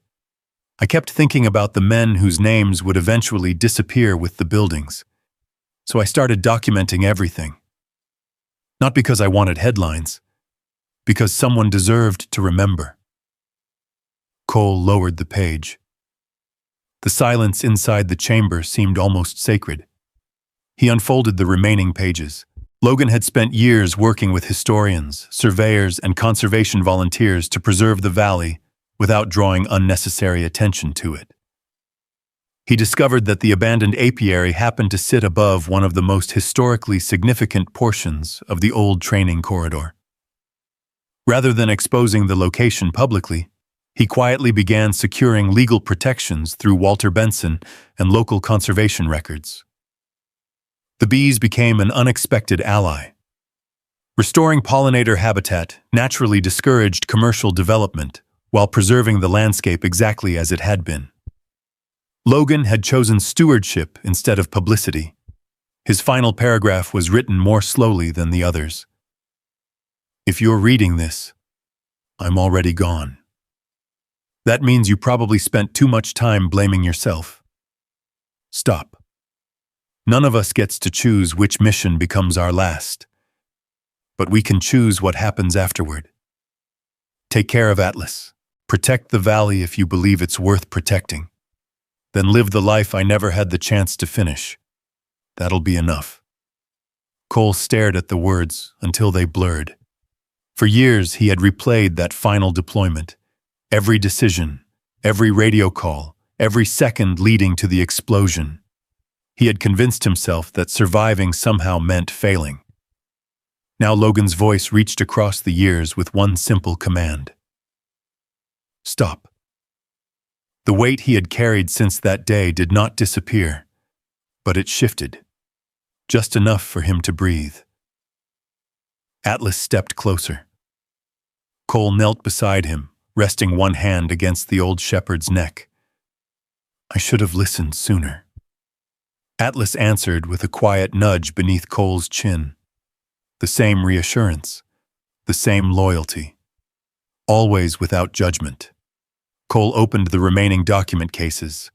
Photographs showed young service members constructing observation platforms across the valley decades earlier. Some smiled at the camera while holding coffee mugs. Others stood beside radio towers surrounded by deep winter snow. Every photograph had names carefully written on the back. None of them deserved to be forgotten. The final file contained engineering reports, maintenance logs, correspondence between military officials, and environmental surveys demonstrating why the valley should remain protected. Logan had organized everything meticulously. Nothing sensational, nothing designed to embarrass anyone. Only truth, only history, only respect. As Cole repacked the files, he realized the real inheritance Logan had left behind wasn't evidence of wrongdoing. It was responsibility. Outside, the evening wind moved softly through the pines. Atlas suddenly lifted his head. His ears turned toward the entrance. Someone wasn't approaching this time. Instead, distant thunder rolled across the mountains. A summer storm. Cole secured every document inside his backpack before helping Atlas climb the ladder. Rain began falling as they emerged from the forgotten observation station. Dark clouds swallowed the ridgeline while lightning flashed far beyond the western peaks. Cole paused beneath the broken roof and looked back one final time. The abandoned bunker no longer felt like a mystery. It felt like a memorial. As rain soaked the forest floor, he placed a gentle hand on Atlas's bandaged shoulder. You didn't lead me to buried treasure. Atlas looked up. You led me back to Logan. The shepherd's tail moved once. Together they started down the mountain trail.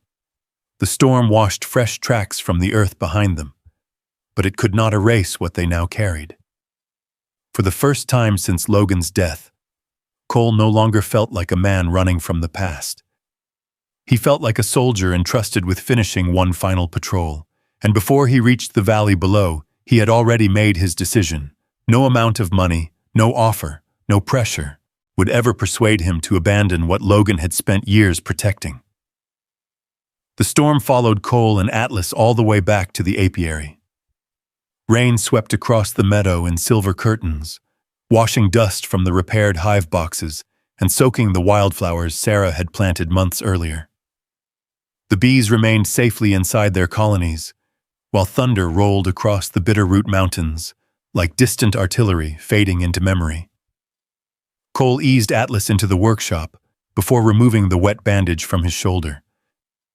"Let's have another look." The scrape had stopped bleeding, bruised, tender, but healing. "You'll carry another scar." Atlas looked up with calm eyes that seemed almost amused. Cole smiled faintly. "We've got enough between us to start a collection." He replaced the dressing with clean gauze before settling the old shepherd onto a thick blanket beside the wood stove. Only after Atlas had fallen asleep did Cole remove Logan's files from his backpack. He spread every document across the heavy workbench: maps, photographs, engineering reports, military correspondence, conservation surveys. Nothing pointed toward hidden riches. Everything pointed toward responsibility. By dawn, he had organized every page into neat folders, the same way he once prepared mission briefings. Every fact mattered. Every detail belonged somewhere. Outside, sunlight broke through retreating clouds. The valley glistened beneath fresh rain. Cole stepped onto the porch carrying a mug of coffee. The meadow smelled alive: wet pine, fresh earth, wildflowers. Thousands of bees emerged cautiously into the morning light, resuming their work as though storms were simply another part of living. Maybe they were. Later that morning, Walter Benson arrived without warning. The old attorney climbed carefully from his truck, carrying a weatherproof document case beneath one arm. "I thought I might find you here." Cole welcomed him inside. Atlas lifted his head from the blanket, recognized Walter immediately, and relaxed again. Walter noticed the bandage. "What happened?" "Old observation platform." Walter's expression tightened. "You found it. We weren't the only ones." That single sentence erased the warmth from the attorney's face. "They came? I never saw them." Cole poured coffee into a second mug. "But somebody knew where to look." Walter accepted the cup. "I was afraid this day would eventually come." He looked around the workshop. Every wall now held repaired hive equipment. Shelves overflowed with jars, seed packets, notebooks, and carefully labeled tools. Logan's maps rested beneath clear, protective sleeves. Walter smiled quietly. He'd be proud. Cole looked toward the window. "I hope so." Walter opened the document case. "I brought copies." Inside rested certified county records, conservation filings, historical surveys, legal boundary maps. These strengthen Logan's original work. He spread them across the table. "Nothing here prevents responsible development." His finger traced several property lines. "But this corridor," he tapped the narrow section crossing directly beneath the apiary, "is unique." Cole compared the documents with Logan's handwritten maps. Every boundary matched perfectly. "What happens if someone ignores them?" Walter answered honestly. "They'll challenge them. And we defend them." A truck engine echoed outside. Both men turned toward the window. Another Horizon Energy vehicle rolled slowly into the driveway. This time only Daniel Foster stepped out. He carried no survey crews, no assistants, only a leather folder. Cole stepped outside. Atlas followed despite his injured shoulder. Daniel removed his hat politely. "I hope I'm not interrupting. What do you need?" Daniel glanced toward the workshop. "I wondered whether you'd reviewed our offer." "I did." "And?" Cole handed the unopened envelope back. "I won't be selling." Daniel accepted it calmly. "I expected that answer." Cole raised an eyebrow. "Then why come?" Because my board asked me to understand why. The question lingered between them. Cole looked across the valley. Morning sunlight washed over the meadows where bees moved between thousands of blossoms. When I arrived here, he said quietly, I thought I was buying broken beehives. Daniel listened without interrupting. I was wrong. Cole looked directly at him. I inherited something people spent decades protecting. Daniel folded his arms. Our company isn't trying to destroy history. I know. And we believe both goals can exist together. I hope they can. Daniel nodded thoughtfully. I'll be honest.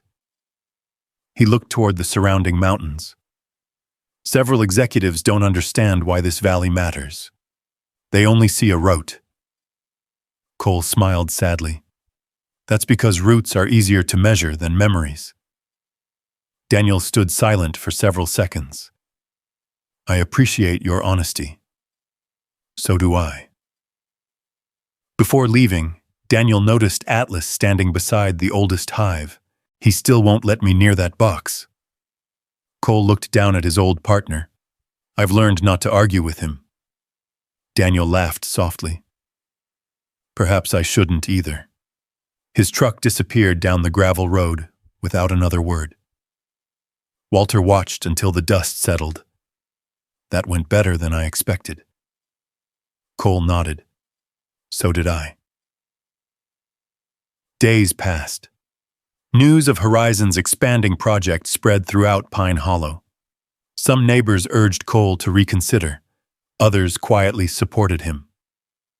Roy Fletcher visited the apiary carrying 2 replacement hive bodies he had built in his own workshop. I figured you could use these. Cole accepted them gratefully. You don't have to pick sides. Roy shrugged. I'm not. He looked across the restored meadow. I'm picking this place. Emily stopped by one evening with homemade chicken soup after hearing Atlas had been injured. She knelt beside the old shepherd. You had everybody worried. Atlas accepted the attention with patient dignity. George Miller arrived 2 days later with another truckload of lumber. No charge. Cole protested immediately.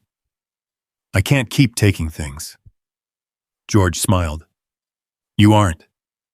He pointed toward the bees. You're building something this town forgot it needed. Even Arthur Dalton returned carrying one final gift. His wife's original beekeeping journal. I think she'd want you to have it. Cole carefully accepted the worn leather notebook. Inside, every season had been recorded. Bloom dates, weather, honey yields, small handwritten observations about birds, flowers, and changing creek levels. Decades of patient attention. Another legacy. Another reminder that meaningful work rarely happened all at once. That evening, Cole gathered everyone who had helped around a simple picnic table outside the workshop. Sarah, Walter, Emily, George, Arthur, Roy. Coffee steamed from metal mugs while the setting sun painted the mountains gold. No speeches were planned. None were needed. Walter finally broke the silence. Whatever comes next. He looked around the table. None of you are standing alone. Everyone nodded. Cole looked at each face. Months earlier, he had arrived with nothing except a truck, a wounded spirit, and one loyal dog. Now he had something he thought the military had taken from him forever. A community. Atlas slowly walked around the table, greeting each person before returning to the oldest hive. He settled beside it as twilight deepened. His injured shoulder was healing. So was Cole's heart. The fight to protect the valley was only beginning. But as the first stars appeared above the Bitterroot Mountains, Cole realized Logan's final mission had quietly become something larger than one soldier keeping one promise. It had become an entire community choosing to protect a place that had taught all of them the true meaning of stewardship. The public hearing was scheduled for the first Monday of October. By sunrise, Pine Hollow's small county courthouse stood surrounded by ranch trucks, family sedans, and news vans from Missoula and Helena. Reporters adjusted cameras along the sidewalk, while local residents gathered beneath crimson maple trees whose leaves drifted across the old brick steps like scattered pieces of autumn. Cole arrived in his weathered pickup. Atlas climbed down carefully. His shoulder had healed well enough that only a faint stiffness remained, but the silver around his muzzle seemed brighter than ever. Age had begun catching up with him, though his posture remained unmistakably military. As they crossed the courthouse lawn, conversations softened. People who had once laughed now stepped aside. Some nodded. Others quietly thanked him. Cole answered each greeting with the same humble smile. He never imagined this was where 40 rotten hives would lead. Inside the courtroom, polished wooden benches filled quickly. Walter Benson organized binders across one table. Sarah Holloway carried framed aerial photographs showing the restored pollinator corridor through every season. George and Arthur sat together near the front. Emily slipped into a seat beside several local veterans. Roy Fletcher occupied the back row, his hat resting quietly in his lap. No one had asked them to come. They had simply decided they belonged there. Atlas settled beside Cole's chair without a command. The old shepherd rested his head on his paws, calmly observing the room. The hearing began precisely at 9.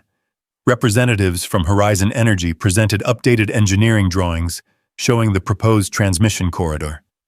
Their lead engineer explained projected electrical capacity, regional demand, and long-term infrastructure improvements.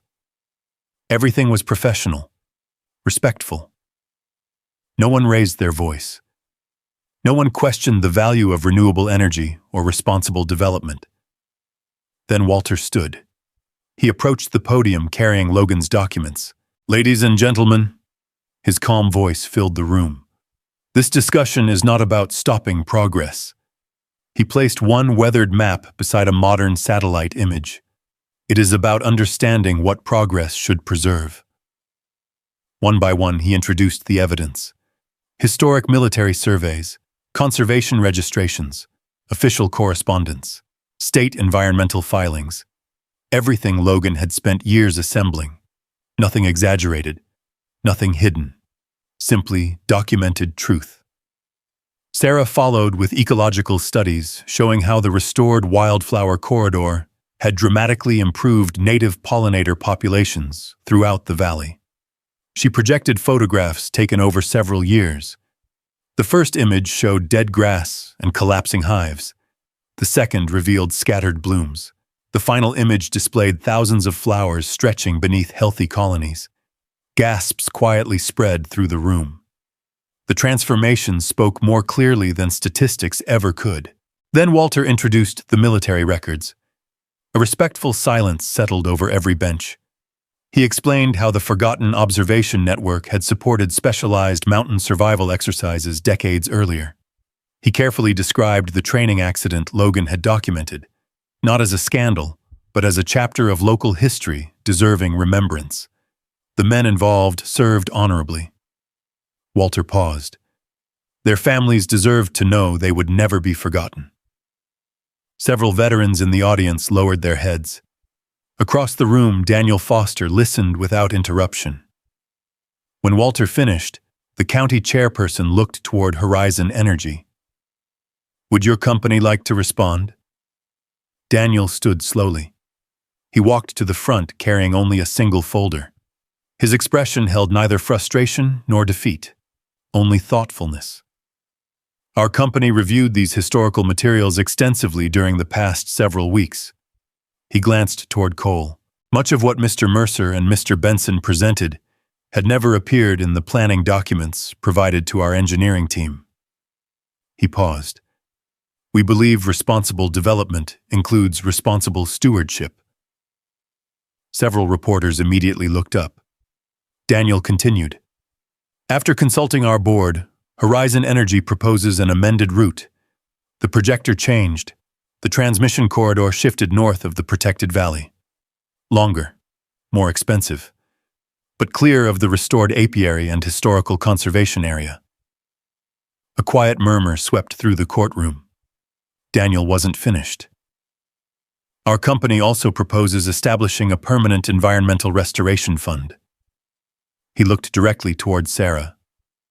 Dedicated to native habitat management throughout the Bitterroot Valley. Another page appeared. In addition, he turned toward Cole. We would like to contribute funding toward a public education center honoring the history preserved here. Complete silence followed. Even Walter seemed surprised. The county commissioners exchanged glances. One leaned forward. Mr. Foster? Yes? Your company understands this will significantly increase construction costs? Daniel smiled slightly. Yes. And you're recommending approval? I am. The chairperson nodded thoughtfully. Thank you. When public comments opened, several residents stood. Arthur spoke first. My wife spent 22 years teaching children to love bees. His voice trembled. I thought that work ended when she died. He smiled toward Cole. I was wrong. George followed. We build communities the same way we build furniture. He rested weathered hands on the podium. One careful piece at a time. Emily's statement was shorter.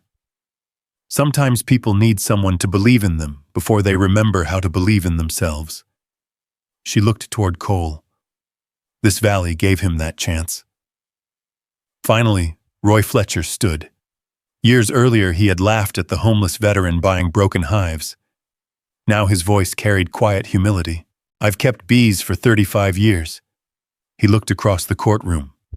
I know, honey. Then toward Cole.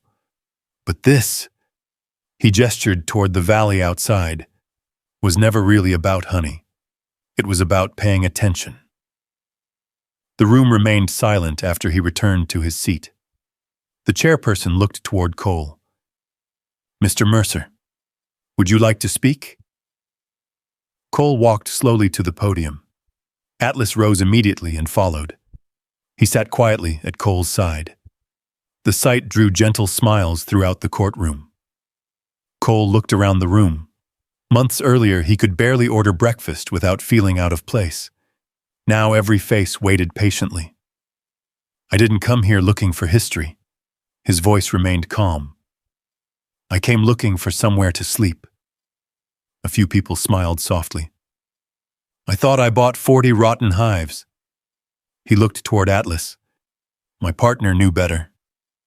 The old shepherd lifted his head. He remembered something I didn't.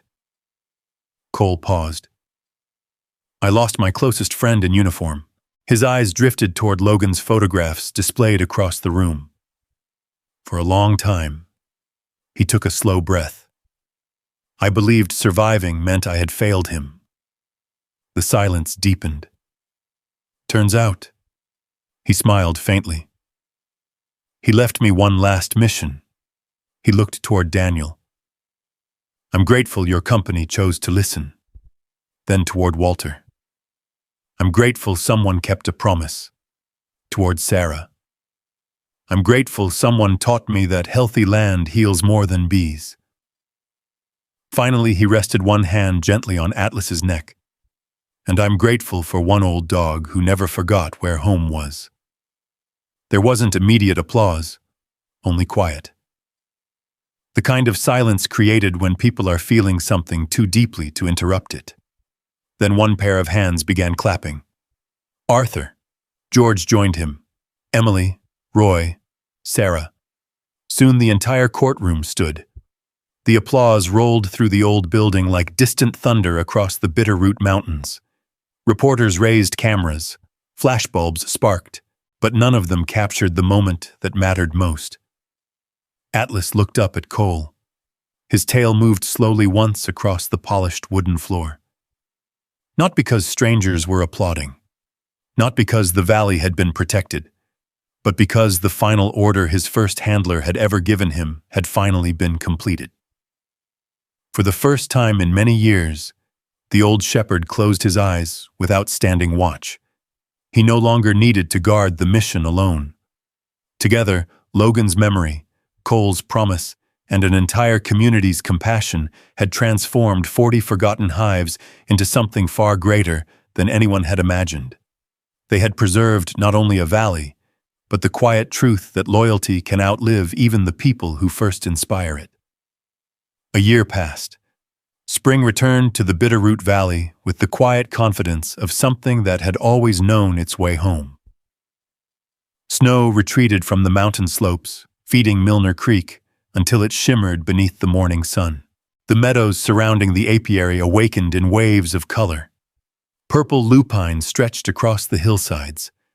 Golden blanket flowers swayed beside white yarrow. Bee balm, asters, and native clover filled every space where bare earth had once struggled to survive. The 40 hive boxes stood in neat rows beneath the wide Montana sky. Some still carried the weathered boards Arthur Dalton's wife had built decades earlier. Others bore fresh lumber Cole had carefully fitted by hand. Old and new stood together, just like memory and hope. The apiary hummed from sunrise until evening. Thousands upon thousands of bees poured into the valley every morning before returning with legs dusted yellow and orange from the surrounding wildflowers. The sound surrounded everything.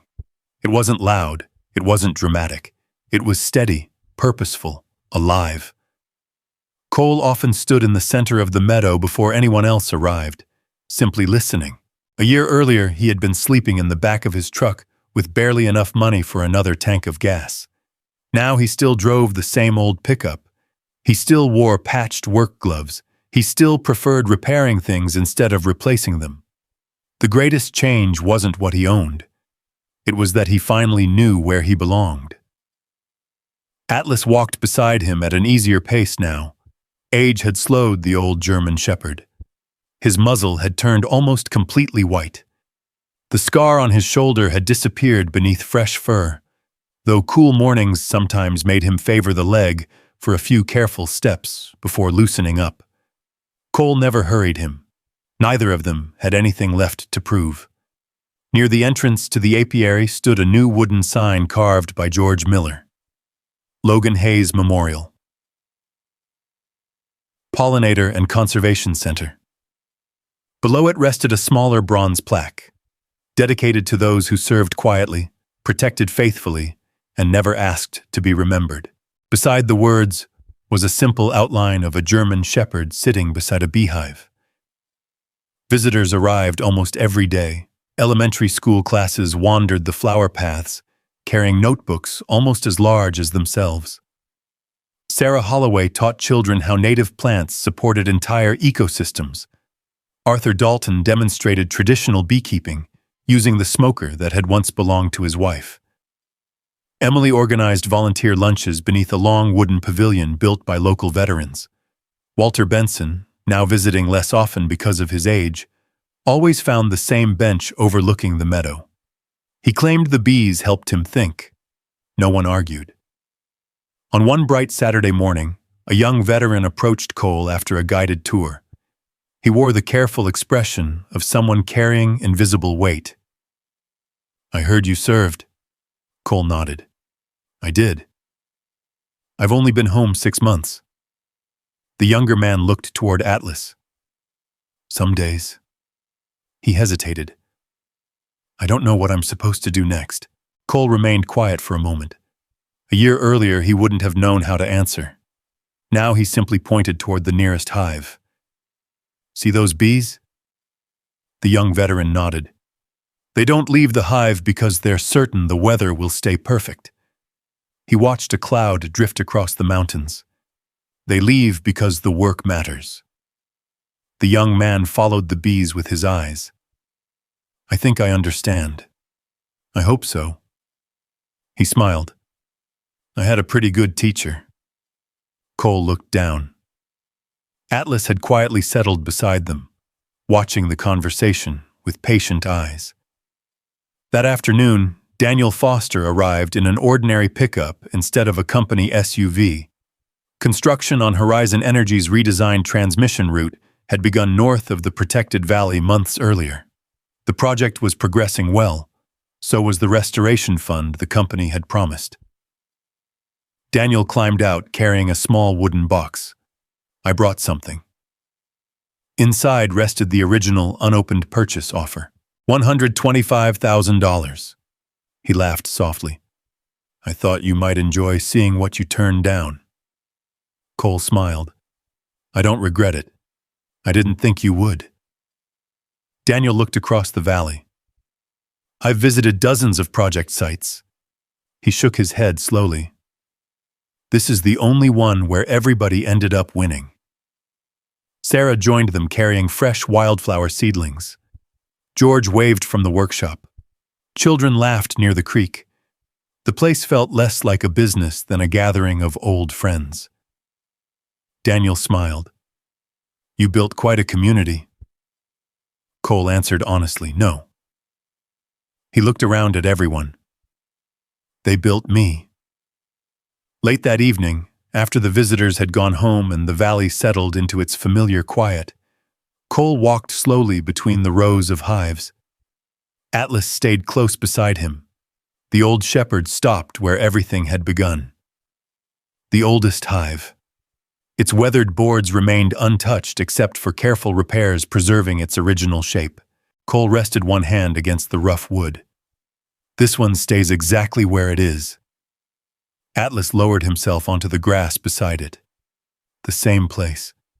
The same quiet posture. Only now there was no tension in his eyes. No waiting. No unfinished assignment.